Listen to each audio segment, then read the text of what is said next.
Assalamualaikum warahmatullahi wabarakatuh. Halo, apa kabarnya semua? Semoga selalu dalam keadaan yang baik ya. Saya Widya, mahasiswi Institut Agama Islam Negeri Langsa, Prodi Ekonomi Syariah. Pada podcast kali ini, saya mau bincang-bincang mengenai LDR-nya kaum mahasiswa. Sebelum itu, saya ingin bertanya, apa yang dipikiran teman-teman ketika mendengar kata LDR? Mungkin teman-teman akan mengartikan kata LDR dengan long distance relationship atau hubungan jarak jauh. Eits, tunggu dulu. Pada kesempatan kali ini, saya bukan mau membahas mengenai LDR-nya kaum bucin, tetapi LDR-nya kaum mahasiswa, yaitu list, do it, and reward.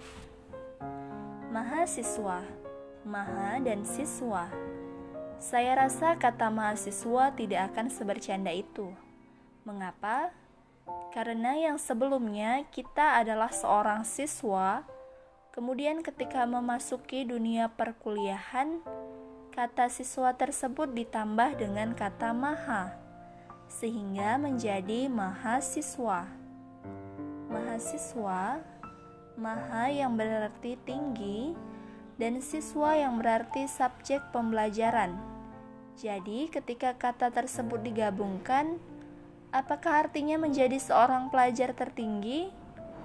Lalu, bagaimana kontribusi nyata yang dapat diberikan oleh mahasiswa sebagai seorang pelajar tertinggi?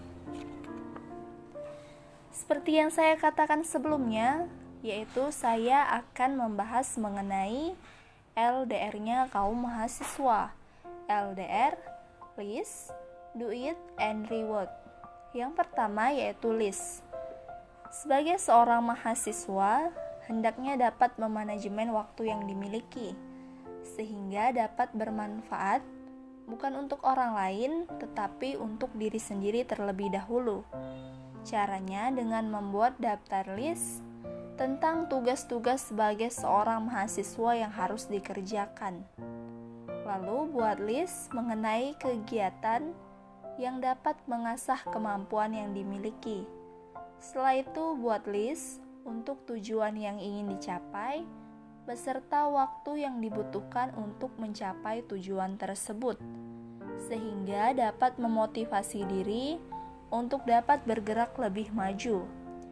Yang kedua yaitu do it, kerjakan. Kerjakan tugas dengan segera. Jangan suka menunda-nunda segala sesuatu dengan harapan masih ada hari esok.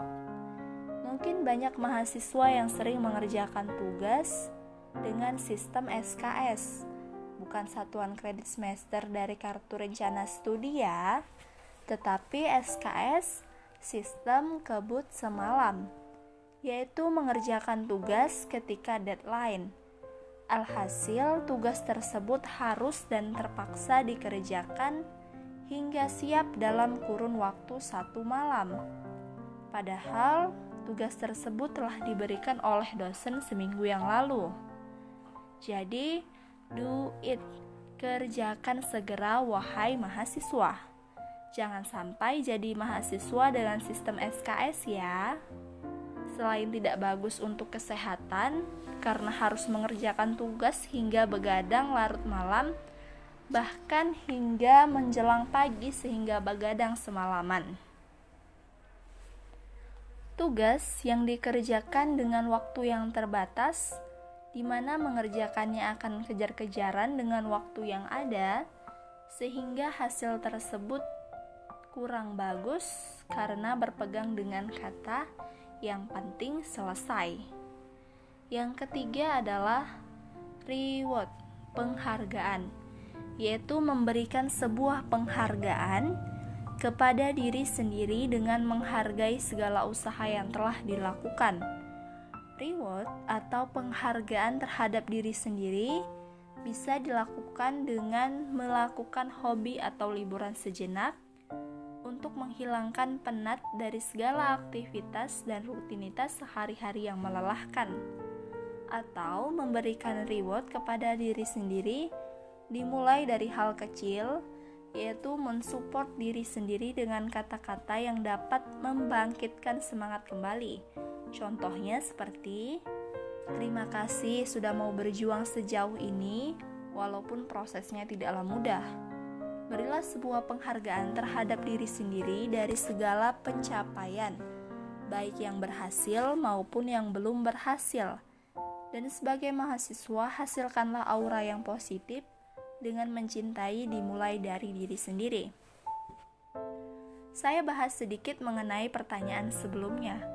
Bagaimana kontribusi nyata yang diberikan oleh seorang mahasiswa sebagai pelajar tertinggi? Jawaban dari saya yaitu dengan menjadi mahasiswa yang kepo, yaitu kreatif dan produktif, dengan melihat peluang yang ada serta memanfaatkannya. Seperti halnya dengan memanfaatkan penggunaan gadget ke arah yang positif, di mana gadget tidak lepas dari kehidupan sehari-hari mahasiswa. Apalagi di masa pandemi COVID-19 ini, penggunaan gadget meningkat diikuti dengan perkuliahan yang dilakukan secara daring, sehingga penggunaan gadget dibutuhkan dan diwajibkan saat ini. Caranya dengan menemukan hobi yang bermanfaat, seperti menulis blog, membuat konten, memberikan seputaran tips terkini, atau mencoba menghasilkan pendapatan dengan memanfaatkan gadget melalui berjualan secara online, sehingga dapat menjadi mahasiswa yang kepo, kreatif, dan produktif. Dan jangan lupakan LDR-nya kaum mahasiswa, yaitu list, do it, and reward. Buat daftar tujuan, kerjakan, dan beri penghargaan. Baik, saya Widya, pamit undur diri dari podcast LDR-nya kaum mahasiswa. List, do it, and reward. Semoga bermanfaat. Tetap semangat kaum mahasiswa. Sekian dan terima kasih. Wassalamualaikum warahmatullahi wabarakatuh.